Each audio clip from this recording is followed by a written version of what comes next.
To set corner action for bottom right, to do a click and hold function in Samsung Galaxy S23 Ultra, swipe down the top of the screen and then tap setting icon. Scroll down the screen to find accessibility. Tap accessibility and then tap interaction and dexterity. Scroll down the screen. Under mouse and physical keyboard section, tap auto action after pointer stop. Under corner action section, tap bottom right. Scroll down the screen and then tap the gray on option next to click and hold to enable this option. When the switch turns blue, it means that this option is on. Next, you can connect a USB or Bluetooth mouse with your phone. Once done connecting, now go to the screen where you can do a click and hold function.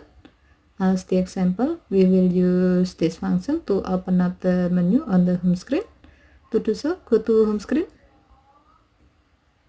Next, hover and stop your mouse pointer on the bottom right corner of the screen, and then bring the pointer to an empty area to open up the menu of your home screen.